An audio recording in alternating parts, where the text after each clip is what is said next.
Peace and blessings, everyone. And I'm excited so we can get right into it. We'll start with the Mrs. first. Oh, okay. My name is LaShanda Lewis.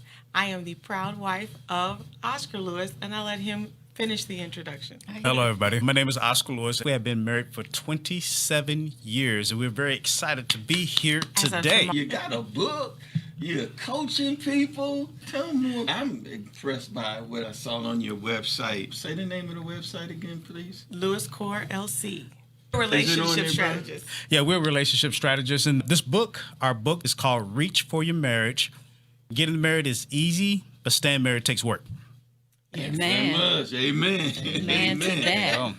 We are transitioning to is to really focus on the piece of being relationship strategists. Realize so many people are getting married. It's not necessarily always the people that are just getting married that are getting divorced. As you go to social media, you're seeing it's people who have been married 10 plus years that are getting divorced and calling it quits. And so those are the people we actually really want to talk to help them to reconnect. Exactly, the same. There must be something that God has put on the heart of those who are seeing this happen, seeing divorces happen, because so many are calling it quits, and we're really wanting to save those relationships because they've been role models for so long. We know that it's just nothing but an attack of the enemy. Absolutely. It really is after marriages, especially marriages, black marriages, people of color. That's a really big deal. And we want to make sure that we promote health and not just tenure. There's a lot what we realize as we do, we also are pre-marriage coaches and we do marital counseling but one of the things that we realized is people they're barely just tolerated one another, but they actually not enjoy marriage. And we decided a long time ago that we were not interested in tenure. We actually wanted relationship. Yeah, I actually like the fact that I actually like my wife. Like 98% of the time, I actually like my wife. I think she likes me about 90%. 90. About 90% of the time. So just keep it in mind, though, just like my wife said, that we wanted to make sure that it wasn't just about the length of time of being together, but also about the quality of time that we spend together as well. And because we do something completely different. Tell me what inspired y'all to write a book. One of the reasons that I say that is due to the fact that my wife and I, we was going through some issues. Basically, we was going through one of those times to where things were a little bit challenging, a little bit different for us. Both love each other. And we both like each other for the most part. But for whatever reason, there was something else that was just seeming to have us disconnect. So we decided to come together after much prayer, going to God, because God is when we can't get to each other, we go to God. And God is the one that gets to us and allows us to get together. So after much prayer, we decided that, hey, there's some steps that we're taking to try to improve and reach for our own marriage. And it started working. And then I told my wife, and she shared with me as well, something, we should share this. So that's one of the reasons, or one of the ways that this book was actually born. So the very first chapter is stick and stay or give up and go. It's actually what we had to make the decision of. Do we want to stick this thing out and do we want to stay together, or do we want to give up and say, this is a no-go? Yes. So you realize that you get in a routine and you get into the everyday, but we weren't connecting. And once again, it was very important for us. I didn't want to have a roommate. He didn't want to just have a roommate. No. And us to be able to just tick it down and be able to say, we made it another year. We're Still together. We're still together, yeah. So we wanted to make sure that we didn't do that. And because of the fact that what was really in your face is when that mirror hits you, because we do pre-marriage counseling. So we actually had to go back to what we teach other people. And we said, what is that thing? But it first started with the decision that we were going to not give up and go, but we really were going to stick and stay. What is the process of doing that? So that's the first chapter for a reason, because that's where it started for us. And then as we continued to write the book, we used other people's experiences that we've seen, because it wouldn't just be right to tell it from our perspective. We were able to then take a culmination of those things, and we continued to talk about real challenges that people go through, how you can, if you choose, you can push through. Just give us just a little taste. The first chapter, one thing that y'all did, said, hey, this works for us, let's share it. We give the triangle Example, not Illuminati. We don't do that. Triangle. Thank you. We use the triangle, but the whole thing is at the very base of that. On one end is you, and the other end is your spouse. And if you're both going up, that tip is Christ at the very top. So when you cannot get to each other on either side, and that communication side of that triangle is not working, if you each are going to God, the one thing that keeps going is it happens that communication can happen like this. Continually, like he's dealing with you, he's dealing with her, he's dealing with him, just back and forth. And then what happens is you find that connection to each other. So really being able to be honest, because God already knows. That's the one thing, is that you can lie to a lot of people, but you can't lie to him. He already knows. So in your prayer time, he shows you, and he's, okay, if you want this to work, you have to first start by being vulnerable and honest. And one of the biggest strategies, like for instance, there's a couple of things that we talk about in the book, but on one of the chapters, we really do talk about the fact that, especially when you go to God, that God will, like for instance, like initially when I started praying, I was praying to God for him to change my wife. I was like, she has all of these issues. I mean, she's her. But one of the things that God would quickly show you is that it's not really about the other person. It's mainly about your own journey. Exactly. Because the only person that you can control is yourself. Yeah. So whenever God places that mirror in front of you and you have to truly look at yourself, the good, the bad, the ugly, man, that's a hard thing to do. And that's something that I went through. And I didn't realize, because I thought for the last 20 plus years, I thought I was a pretty good dude, pretty good husband overall. But God revealed some things to me that I did not even realize was a thing. Now, my wife might have mentioned some things in different ways, different manners. Many times. But as far as the communication piece, there was just some things that were not connecting. That's just been real. Yeah. So once we had a chance to sit down and actually talk, me and her together, that's when God really opened up my ears even more. I was like, okay, now I'm paying attention. Okay, so now I'm connecting the dots. But the first thing is you really have to look at yourself hard. You got to be honest with yourself. You can't lie to yourself. Once you can do that, then you can really start to move forward in your relationship. And from a wife's perspective, we have a tendency to let things fester. So it's like, I've explained things, I've shared it, I've been patient, I've done whatever. When I started praying, the same scripture kept coming. I was like, why?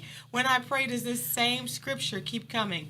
And the scripture was, it's with love and kindness have I drawn thee. And I'm like, I'm being loving and I'm being kind. And I have been loving and I have been kind. Yeah. And he's with loving kindness have I drawn thee. And so I started thinking about not just what I say, how I say it, when I say it. Those are all expressions of love. You can say the right thing at the wrong time and it's not received. If you love that person, you say, wait, whatever it is that I had to say is actually not important right now because I see that you are a little distracted, you're hurting, you're frustrated. That takes precedence over this right now. It's love. That's love act in action. You want to add something today? Like up your alley.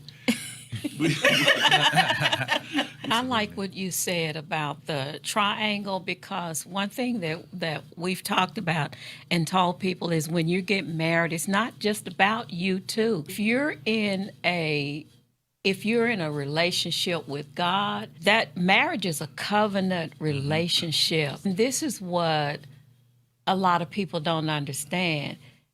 It's God who ordained marriage. So for a marriage to thrive, to make it, he has to be involved in it. And too many people look at the flesh, you look good, I'm attracted, and we're going to make this work. But you forget that God is involved in this too. When we hit our snag at the 10th year, God had to talk us down, because I was like, I ain't doing this and I ain't taking no stuff and I don't have to. And my husband was like, I'm getting my stuff and I'm going back to Philadelphia.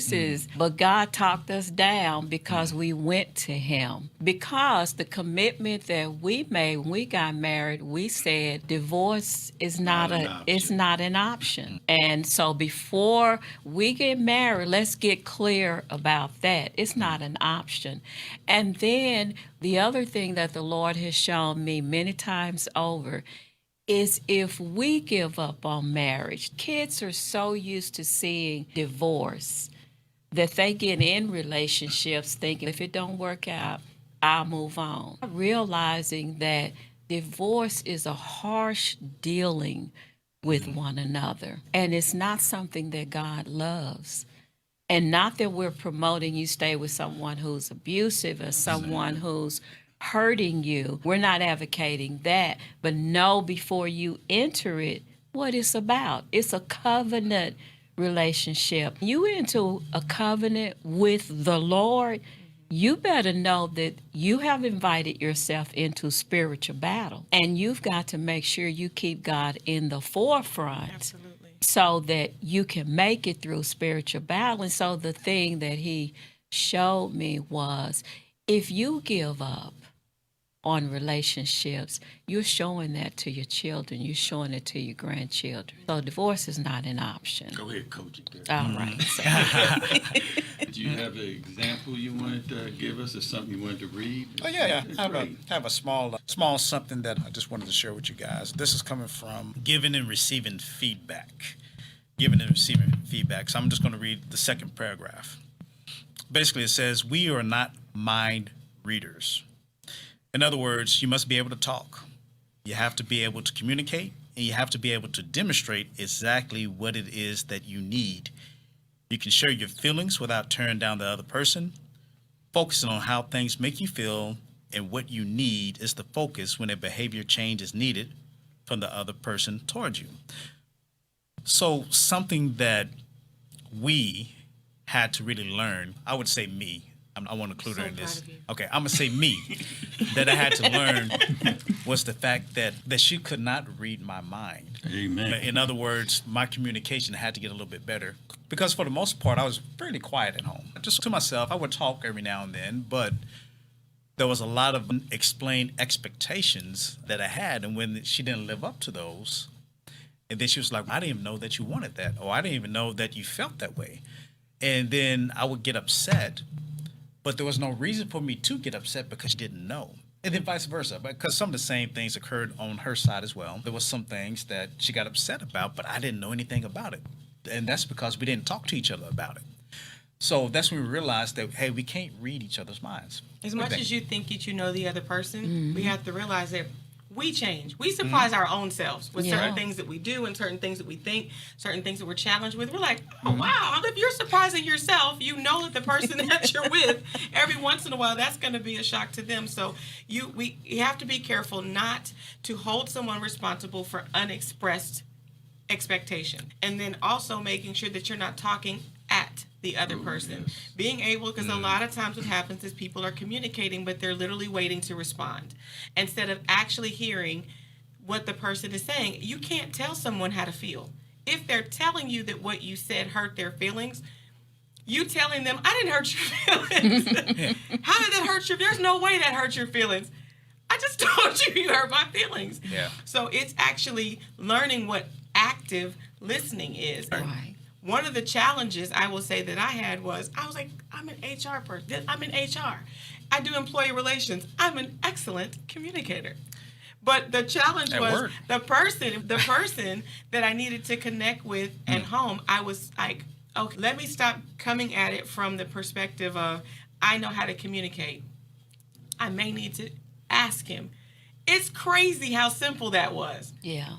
In this stage, make sure y'all understand that I'm saying, in this season, how would you like me to express this? Yeah. So we learned that he just needs a few minutes when he comes home. If I give him a few minutes, I say, he comes in the house, "Hey, love," he gives me a kiss, he goes to the room, he takes his 15, 20, 30 minutes. When he comes back out of the room, I'm ready. It's free game. Yep. So I realized that, it's not what I'm saying. All of the other things were not the issue. It really was timing. So some of that, I needed to not be trying to throw all of these things on him. Sometimes it was just give him a moment to take off the day. And he could do whatever. And then when he come out, now we can actually express and we can actually talk. And then also making sure that we made time to have dinner together, whether it was with our girls, sit down at the table, we have a bowl.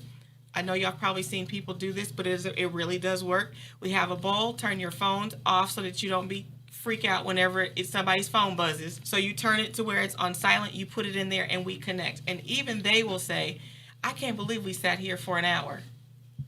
Without the phone. Without the phone. As soon as they realize that it's been an hour, they're like, "Oh my God." But the whole point is we make sure that we try to do that at least once or twice a week. That Yeah. just he and I do that. That's great. I ask people that all the time. We have date nights, but do you have a communication night? And we talk. Our mantra is let's communicate and talk later. Because when you're talking at each other, you're trying to get your opinion out. So Oh, that's good. Say that again. Yeah, I like that. I like that. That's Let's good. communicate and talk later. I like that. That's good. So understand the first time we give y'all credit. Yeah. Okay. I like that. It's the way you say things. I never say you did something. I Right. just said I'm having trouble. And then everything else to that is we and us. How Yeah. can we get better? What can we do to help each other? And Yeah. before you get the attitude, I will ask him. I will hold off on my attitude. Understand it's holding. It's in waiting. It's circling. The thing on it's You've grown. circling. And You've I will grown, say, baby. what did you mean by that? Like, so he understands I'm circling Okay, before I have an gotcha. attitude. Yeah. I will ask him, okay, so you said this. What did you mean by that? Because a lot of times what we express is not what we intend. And so sometimes intentions aren't necessarily expressed in words, which is why we have to be careful when we send certain things through text message because they don't always. Definitely. They don't always translate. Yeah, that can Texas, be easily misinterpreted. However, one of the things that we've taught people is when you hear something and maybe you feel like you didn't hear it right or it struck a chord or a nerve, paraphrase back to them what you thought you heard. So you're saying that because I cooked chicken and added gravy to it, that you don't like chicken or you don't like gravy? I'm gonna tell the What, story. what do you Don't tell what the do you story. mean by that? Let me tell the story. So I had a feeling there was a story with that. I'll tell you real quick. My You wife. said, go ahead and tell the Yeah, story. I And then never you let said, her, yeah, 'cause my wife's an excellent cook. She made some chicken, but she did something different. And I said, I didn't like that chicken so much. I didn't see chicken for another month or so. So I asked her, I said, Boo, why? I didn't think you like no chicken. That was shit. I said, Boo, I didn't like that chicken. How do you know when it's proper time to say something? So how do you decide? I'm not going to talk about it now. I'll wait till later to talk about it. actually ask the question. Sometimes if you're not sure. I'm talking about when you're in company. Oh, Do you you know, have we coworkers? all have that thing. We just, it's the look. Or Yep. The tap. that little thing Yeah. right there. Yeah. Like, yeah. Kicks Touch me, that. attach me. Yeah. There people will be like, oh, that's so sweet, Yeah. honey. If you I'd be only like, knew. ooh, That means we're going to talk about this about to get later. him. About to get him. Yeah, we have Yeah. code words when it's time to leave. Yeah. And I always Oh, tell yeah. guys, know that it's going to take an hour for your wife to leave. So why you getting mad? It happens every holiday, all the time. Got a hug. My sister talked to everybody. Yeah. So why you getting mad? They come to me, man, I say I'm ready to go. And I said, bro, is that all the time? Yeah. So tell an hour before. You know that's going to happen. Don't get yourself bent out of shape. That's funny. What do you think causes people to get divorced? Oh, looking at me. I'm just putting it out in the atmosphere. Putting bro. it out in the atmosphere. There's a number of different reasons, but I think one of the main reasons is the communication piece. Communication is just so important. And you might go years thinking that you are communicating properly, but you're really not. You're just talking at each other instead of to each other. And I think that when people truly don't understand one another, what you're going through. First of all, let me put this out there. The fact of the matter is we're always changing. We're not the same people that we were 10 years ago, 5 years ago. We're different. And because of that, people grow in different stages, and sometimes people might grow separate. We never really know the reasons, but that's when you really have to put a focus as far as trying to come back together and to make sure that you're reaching for your marriage. And one of the ways that you reach for your marriage is to ensure that you're communicating properly. What Because do you people think? communicate. That's actually not the problem. The first thing that anybody will say is anybody that's been married any length of time and someone says, give us something, give us a tidbit of knowledge. The first thing they're going to say is communicate. Uh-huh. That is not, it's not active communication is different. It's making sure that you're not talking just to, or you're not listening to respond, that you're not talking at the person, but you're watching their body language. If you know that what you're saying is completely tearing that person down, or you're seeing that you're literally, they're talking to you as you're sharing with them, they're talking back to you with their body language. You may have to back up and deal with that and talk about the fact, okay, am I putting you on defense? Or I can see that you're not liking this. What is the deal? I like when you were talking about the whole chicken and gravy thing. So having that conversation and you saying, to make sure I'm clear, you don't like this. That's one thing. So you mean to tell me that's so what I hear you say that's a whole different repeat back, right? Yeah. And so sometimes this is how they're like, oh, I know how to communicate. So you mean to tell me that all the times I've cooked for you, this is, and that's what ends up getting repeated. Already at a scale from 1 to 10, you're going back and forth about that issue. You're already at an 8. Yeah. So there's already all of this tension. There are times you have to say, you know what, it's too tense.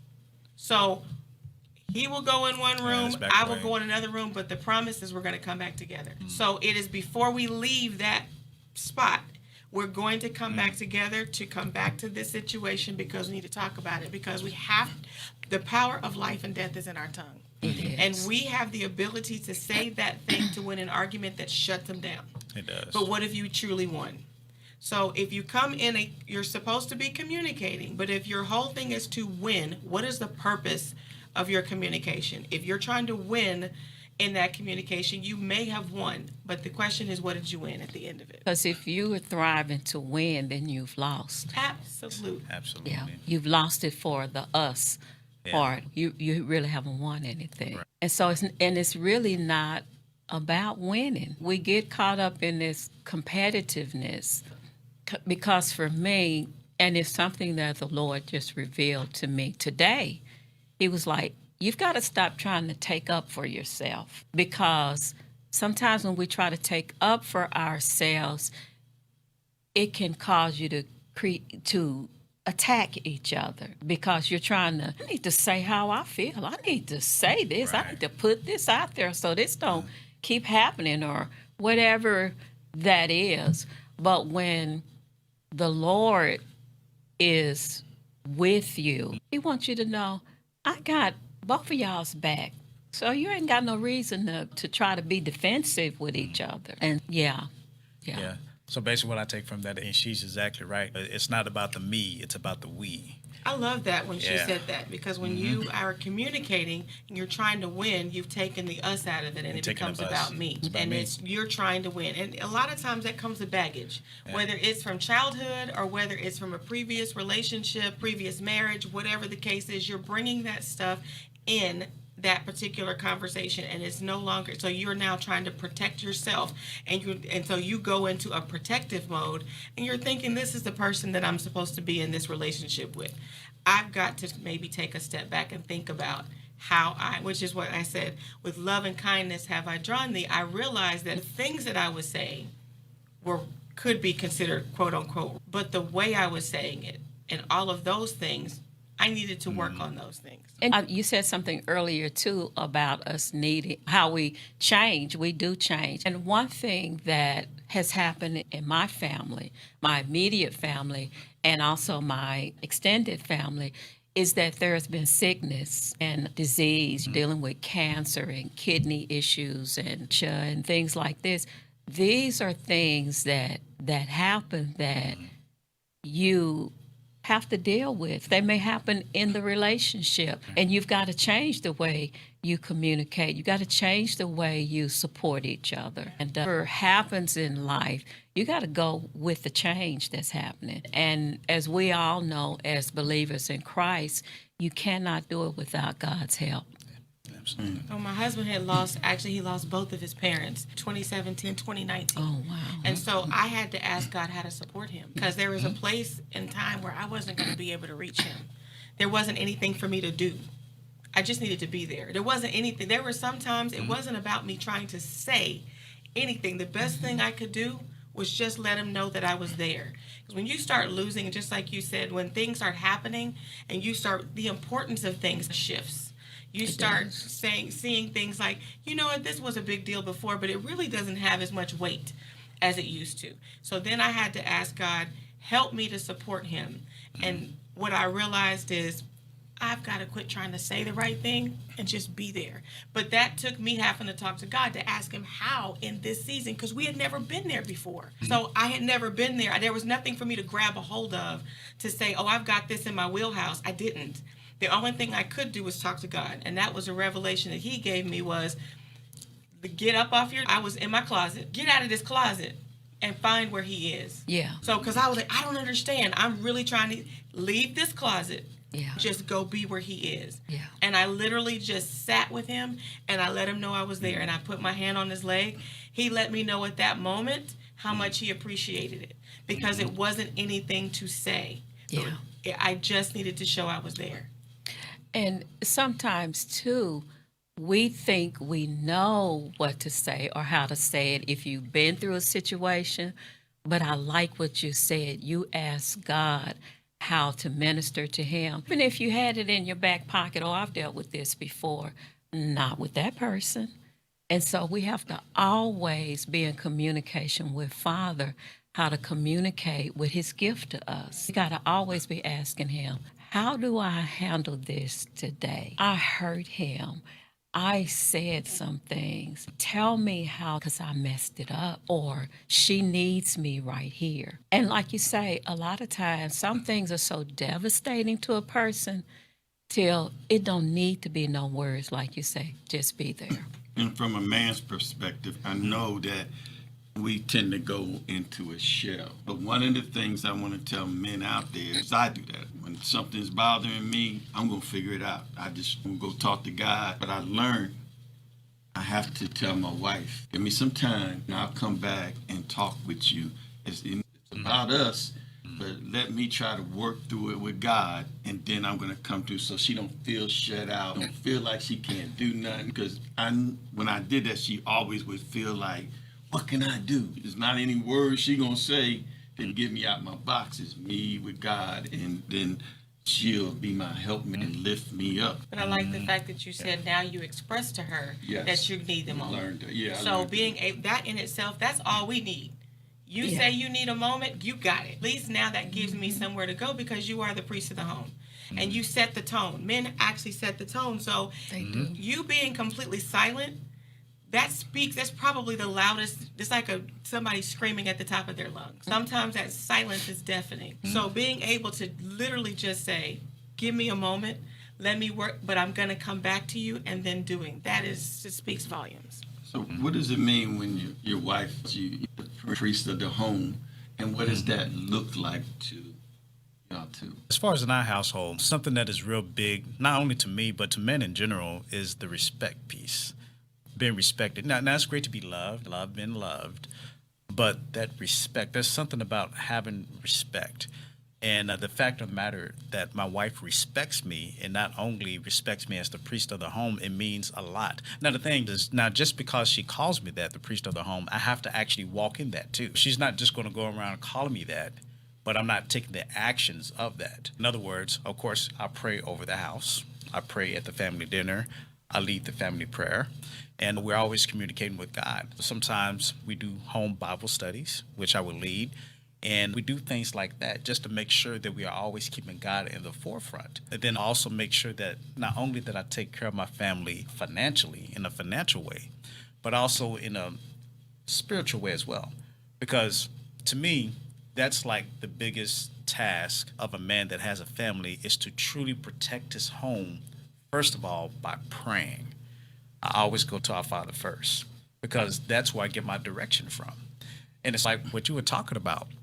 Sometimes we're dealing with things as men that not anybody else is going to understand. And my wife, she always wants to help me out. She's a great helpmate, but there's just some stuff that nobody else can help me with. The only way that I'm going to figure it out is I have to go to my Father. And sometimes it's just not the right time to talk about it. And I have to let her know, hey, baby, I said, you know something?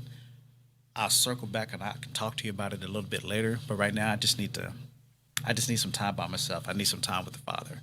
And then eventually I'll circle back to her, and then we'll talk about it then. So in our household, that's what that looks like. Okay, just the communication piece. He knows to know. When men say respect, it means something different to others. So we want to be descriptive. With respect for you, not for me. It's always different. What does respect look like for you? For me, respect just simply means, like, for instance, first of all, you're going to respect my family. Like, as far as like from an outside source, I want to make sure that you're not mistreating my wife, you're not mistreating my kids, that you're not mistreating my property. I want you to respect that. Then respect me as a man. In other words, I'm not going to let you talk to me crazy, like being disrespectful, talking down to me or in a down type way. And then also, just really respecting what I bring to the relationship. In other words, if you see me making an attempt to try to take care of my family or to try to take care of you, and that you speak in my love language in a way, to me, that's another form of respect.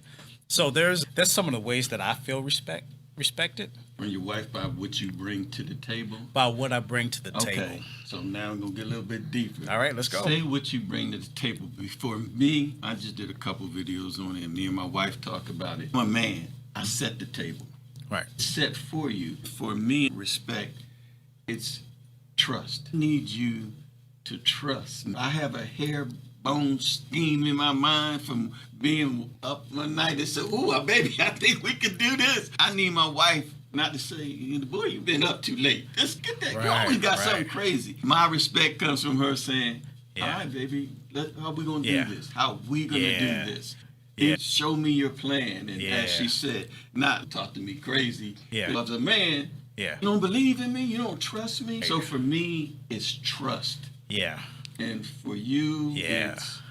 And actually, it is also trust, too, because I'm glad that you said that, because there's been a lot of harebrained ideas and stuff that I've had in the past, but something that my wife has always been very supportive with is the fact that she actually believes in me on a lot of different ways. And if there is something that she's not really sure about, we'll talk about it. She won't tear me down. She won't say that it's dumb or anything like that. She'll ask me some questions like, "That sounds great, but how are you going to do that? Just give me some details. How do you get from there to there? I'm just curious." That's the way. That's how I know it's okay. She has some doubt, but she's been respectful. She's still been supportive, but she's just forcing me to think about it more. And that trust piece is huge. Something that my wife and I, that we always talking about, especially when we're doing pre-marriage, is me and her, we have 100% trust as far as in our relationship. It's either 100% or it's zero. Now, the thing is, the danger in that is the fact that you give this person the power to truly devastate you because you're so open. You have that 100% trust. It's scary. It can be frightening.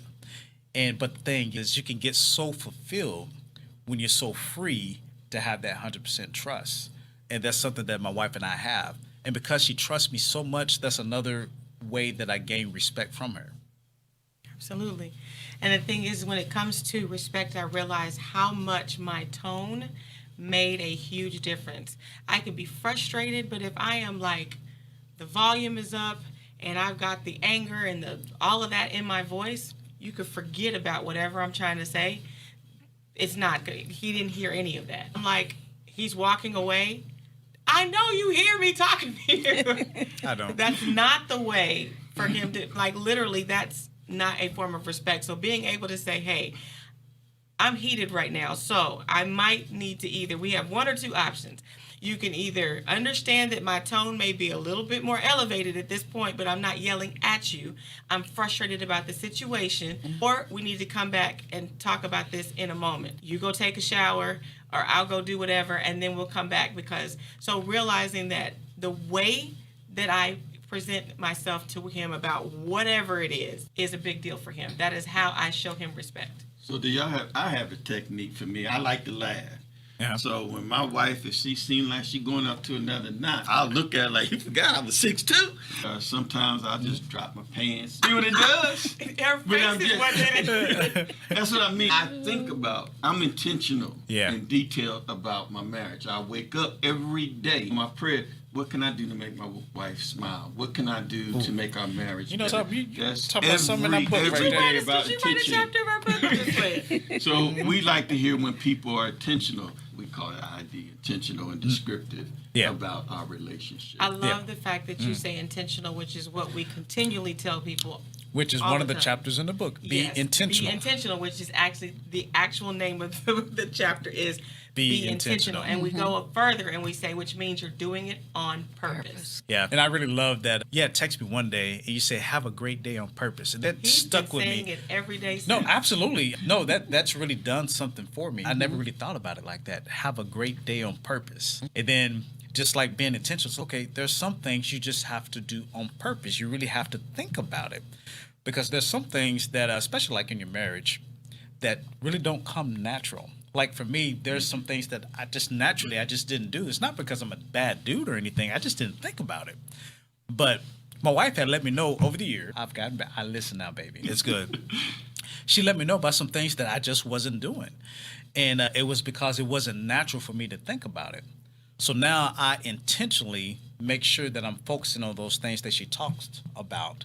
And because of that, our marriage has improved so much more. So I want to touch on that when he said I just didn't think about it. When we had one of our discussions, it took me a while to actually get it out because I didn't realize how much emotional it was going to be for me to express to him that when he says he didn't think about it, what I heard was, you didn't think about me. I wasn't important enough for you to think about it. Yeah. That wasn't of enough importance for you to think about it. And so he was like, no.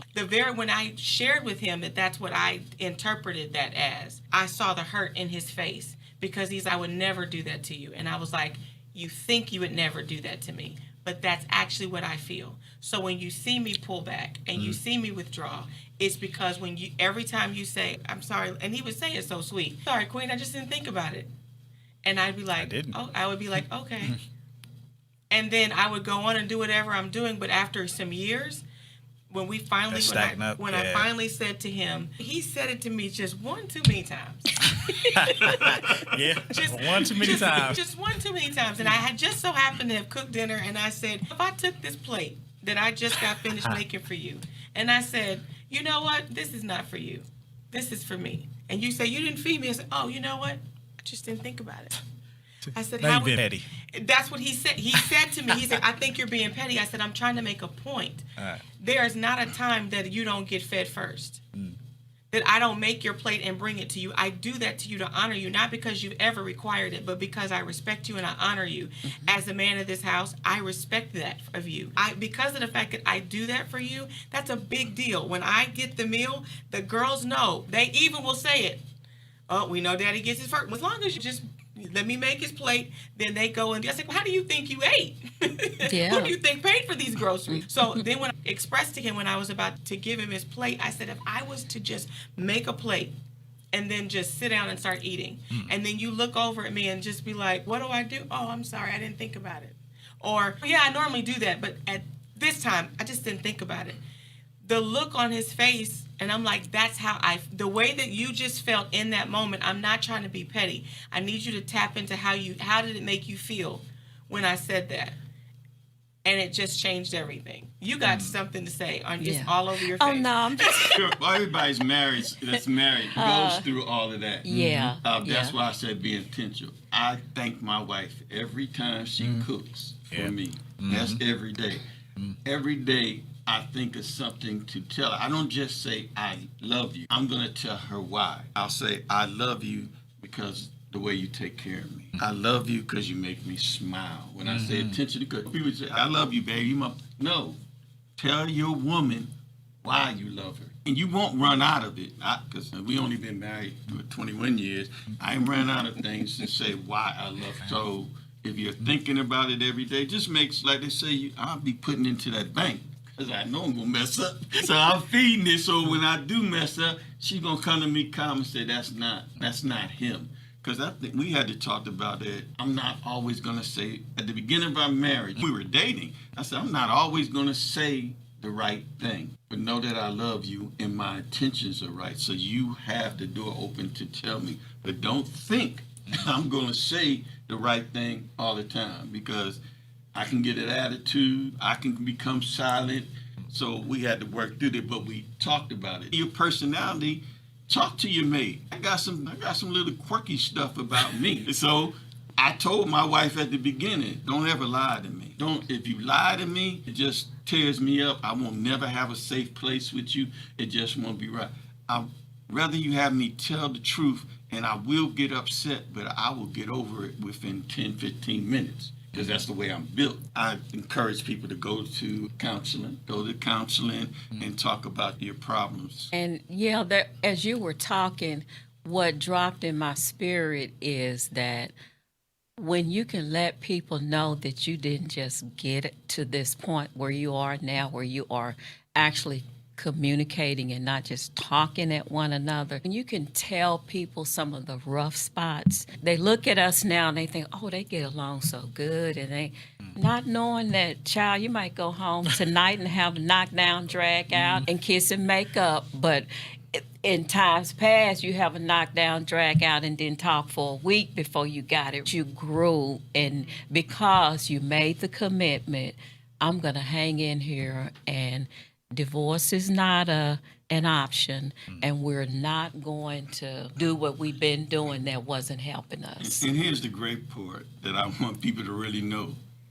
You get to a point in your marriage, your relationship, you don't argue.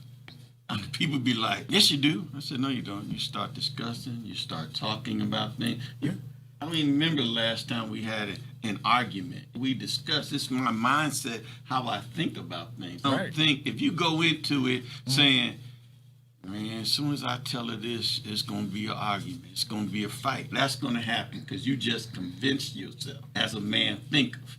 So if you're thinking like that, so we'd be like, I'm just too old. I'm just too old. I'm not going to argue. I don't argue at my work. I don't expect anybody at my job to respect me, respect the position I'm in. I don't need all of that. You don't sign my check. Yeah. I got a beautiful wife to go home. I'm going to just tell you who I am. At my job, I had one guy want to yell at me. I just went over and said, I know you don't really know me. So I'm going to tell you what you will not do to me. So we'll be clear. Now, I'm going to let you know, here's my boundaries. Don't pass these boundaries. There's one point I wanted to make sure that I highlighted when we were talking about respect. There was a point in our marriage to where I made more money than he did, and that's also an issue in people's relationship is whenever the financial piece, when it switches. And there was a time that I made more money. He didn't care. He was just like, the money's coming in the house. But for some people, that actually becomes an issue. But it becomes an issue because of it's the power struggle. So making that determination before you say I do about what you're going to do with the money, not your money, my money, the money. How do we divvy this up? How are we going to do that? It doesn't make a difference however you choose. You want to both have an account, have a bank account that you pay, whatever your thing is, create that space before you get married, because life happens. People can lose their job, or someone can get an amazing promotion and they start making all of this whatever, and it shifts. He still was the leader of the household. It didn't make a difference that I was making more money. A lot of times females are like, hey, you can't tell me that I can't buy this because I make all of this money. My husband doesn't really tell me no. He'll say, not yet. Not now. That's us. Go ahead now. So, give me some of that. That's us. Yeah. Dudes don't. I'm sorry to interrupt you, but I need the men out there. They don't understand when I say I never say no to my wife. Before one, I know my wife. She ain't gonna ask me for a Cadillac, which the only thing I can afford is a Volkswagen. You know what I mean? So I don't have that problem. I'm sorry to interrupt, but I gotta get a brother. Yeah. Somebody else that's saying what I say. I just say, let's figure out how to get what you want. Exactly. That's so money, all the money, because of the fact that we had already had that discussion about how the money goes. Just because I started making more money, we still did the money how we agreed, and I never took this whole position of I'm making more money at this particular point. I never took that position. That's a form of respect, because that is sometimes how women will use that. They use money and they use sex in order to manipulate the men to do what they needed to do. Why would I want to manipulate the person that I'm in covenant with? Manipulation and covenant don't go together. That's right. And so that is how I respect him. I never come from a place of manipulation. I wanted to make sure I shared that. Now, you're like, my wife made more than I when I moved down here. She made more than me. I'm a man. A man is not my pockets. And it's how I lead. Exactly. And how I love. So I always tell, if you're a real man, I hate to say this, if you're a real man, Money don't have nothing to do with you being the leader and the head of your household. Because as soon as you get broke, lose your job, pandemic come, you're not a man. It's never been about my pockets, about who I am as a child of God and where my place is. Yeah, I love that. You know who you are. I know exactly who I am. It's all about the actions. It's all about the action. It doesn't matter about the pocket. How are you going to take care of your family? How are you going to lead your family? How are you going to protect your family? There's a number of different ways to do that. It's not all about just work. It's about different ways to really manage and take care of your family. Like the first number one thing, I'm going to always say this, you got to make sure that you're communicating with God. You got to make sure that you're talking with God. Once you do that, if you're doing that, everything else will lead to it. When I had the opportunity for the promotion, and I was nervous about it because we had never, it's fine because he's always been that. I was like, this is an issue. People say there's certain topics that you say is not an issue until it becomes in your face. So I had to ask him, and I was like, hey, I got this. He patted me on the butt. He said, go make that money, baby. That was it. It's like, oof. How do y'all handle y'all finances? What we say is make sure you know what's happening, whatever that is. Yeah. If you both have a separate account, if you have a bank account that you put all the money in, and then you do whatever it is, make sure it's open. Should be no hidden bank account, which God bless them, a lot of homes that if you were raised by a mama and you have a daughter, a lot of moms will tell them, make sure you have you a little stash on the side just in case. Do you understand what you are planting? That is a seed that you just planted. So you're literally doing a just in case this doesn't work fund, you get to cover it. And that right there is setting a seed of damnation to your relationship. Already. And so these parents don't realize what they're saying when they're telling their daughters to make sure they have a just in case fund. We have 3 girls. You know what our just in case fund is? This dude. I'm the just in their case daddy fund. is their just in case. And he's like this. Hey, I got you. Don't have to work. You don't have to go through all of these. We want you to save money. We want you to do these things. But understand when it comes to this, there's this when you get married to him. You get married to your husband, and so we've been expressing this and sharing that you need to talk to the Lord about it. But this whole just in case fund is literally one of the worst things that I think they could have ever said. Amen. I ain't never heard no woman say that. I don't know what you done did to my spirit. Because when I got married, I thank you, Lord. When I got married, my wife had a just in case fund. And what I explained to dudes was, I said, okay, she's been on her own and all this. But as me as a man, I'm going to show her she don't need a just in case. I'm not going to get on her about it. I laughed to her about it. I said, oh, yeah, hey, you got a little fun over here. But you can see it. It got your name on it, too. So I was like, okay. I knew I had to win her trust. Because she was a widow. She had a child. So I stood back. Yeah. But I knew in time, just being a man, Spend yourself. that wouldn't happen. But So you that are the case- first woman that I ever heard. Yeah. I did when you did the hovering one, TD Jakes one. God, is that where you got that from? No. Oh, TD Jakes did one about women hover. They not direct like us. You say, baby, what's for dinner? And they say, oh, yeah, I stopped by the store and I decided to get chicken, but the chicken was too high over here. So I went to the other store because, I'm going to save and take care of your money. Yeah. Whole thing. And we just want what we having, chicken. Right. Yeah, but Jakes did a thing like that, I saw. That's funny. So, I don't know. You done said so many nuggets for women tonight. It's just amazing, along with your husband. But the nuggets you have, because I'm a man, the nuggets that you have said, I hear them from my wife. She talking about it, but for you to come out someone else and say that. He's going to make sure that I have money just for me. He always covers me. So I always have money just for me. Because he wants to make sure, because he says I'm a representation of him. So he wants me to look good. He wants me to have those things, and he makes sure that stuff is covered. So I can have my own money. I want to make sure that I don't put the wrong thing out there. I can have my own money, but there's no secrets about the money. And so he's, hey, you go, do you, look, and when I come home with nails different and hair different, that's my queen. So is it part of your, like, we don't call it a budget, we call it purpose in your money. So all of that's in there is money for her to do what she want to do, for me what I want. It's part of us purpose in our money, not our money purpose us. So it's in there. It's, and it's, We don't have, he's retired now. Like, ain't no, do what you want to do. I mean, just enjoy yourself. We good. Yeah, as We long good. as We long as you worked talk about it overnight, we and good. communicate that's about why it, yeah. Having people having purpose in your money, a budget. It will save. We've never argued over money. You know, one time when we first got married, my daughter called me and she said, "Dad, I need a down payment for a house, for not a house, for an apartment, first and last." And I said, oh, okay, yeah, because I'm used to just telling her we had just got married. So on my way home, I'm like, oh, Lord, my wife help me out. But she was real understanding about it. I said, babe, I'm sorry that I didn't come and talk to you about it first.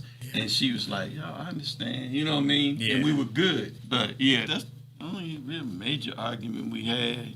After the 10 years, you over there thinking, trying to find out one. My wife, now let me see. It must be one in there. You got one? No. Oh, okay. That's I funny. wanted to hear about it.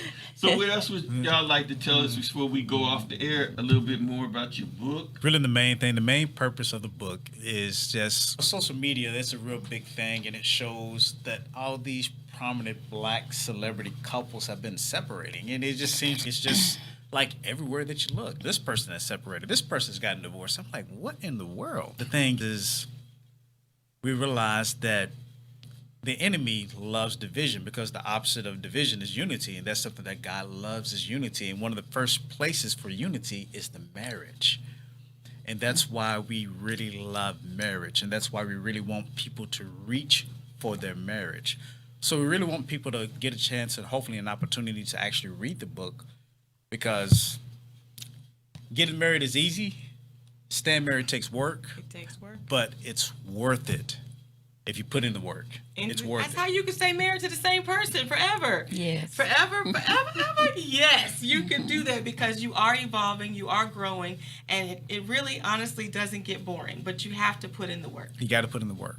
Yeah, that's one of the why we started our industry doing it, because we have people married over 30 years getting a divorce. Since I talked to them, it's always communication. It's not that they didn't love each other, but it's she don't, he don't. Instead of saying, what can I do? And by the time they build up all those scars so long, nobody wants to open up the wound anymore. Not They anymore. get tired. Yeah. But I tell them all the time, you still taking you with you when you leave.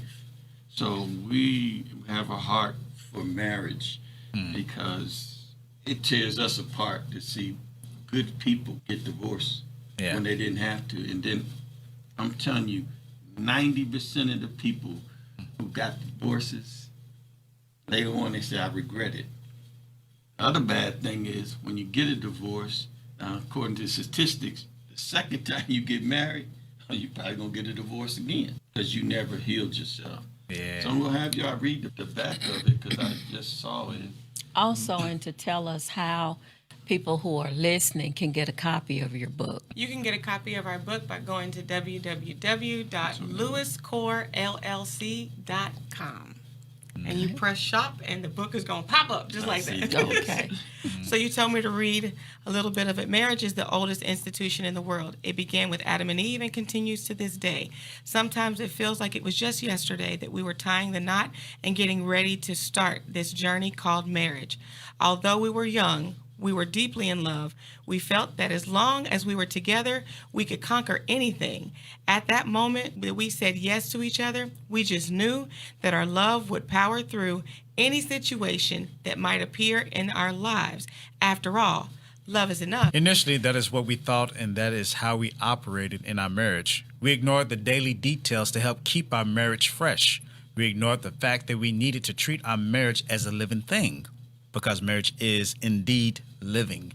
If you don't intentionally feed and give your marriage the love and attention that it needs, it will grow weak and die. Due to the incorrect assumption that love was enough, over the years, our marriage became weak and did almost die. Fortunately, along with a lot of praying and intense moments of self-reflection, we were able to revive our marriage. Amen. We're going to wrap it up. You sure you ain't got no questions? I just never been with him and he ain't got no questions. This be the first time. No, I did. One thing I did want to ask a couple. One, I was scared. Have you ever asked her how to love her? I did finally. Okay. Yes. Yes, I did. It took some years because honestly, I thought I was doing all the right Years. things. And I then, like she got sense of then it humor. occurred to me that I actually needed to just simply ask her. Yes. Okay. Have you ever asked him how to respect him? I did, because it was during that time of self-reflection when I was saying, I'm a great communicator, that when I had that mirror as I was praying to God, I was like, I don't know, in this season, how do I do that? So yes, that was actually a part of the work. It was really starting to ask those questions and stop assuming. Because in the world, you know what they say, assuming. So stop assuming and ask. And I was like, it's been a long time since I asked him. In this season, so much has changed in our lives. Maybe I should go to the source and stop assuming. Why am I assuming when I can just ask him? Oh, Lord. You say that all the time. I say Yeah, that we to know my you. wife. I be all the I was time. feeling all Don't this assume. excitement over Yeah. here. I tell you, you just been dropping nuggets left and right because that's my philosophy. Yeah. Just ask. Just ask. Don't assume the person's right in front of you. You're going to be together. You got to have that mindset. So just ask. Just ask. What's the worst thing that was going to happen when you ask? She's going to tell you the truth. Right. And that's what you want. Praise God. A powerful couple. We're blessed. Thank you. Book, reach for your marriage. And we're going to leave you guys with an autographed copy. And Oh, thank you praise so God. much. Thank you. Thank And you. We're just excited what your book could do. I will make an announcement and let y'all know where y'all can see them. Get your own autograph copy like us. Like us. There you go. Yeah. Very good. Like us, outside City Book. We thank you for your time and your devotion to making a difference in people's lives. So Absolutely. just bless y'all so much for everything. Thank you. God bless each and every one of y'all. Have a great day on purpose. Yeah.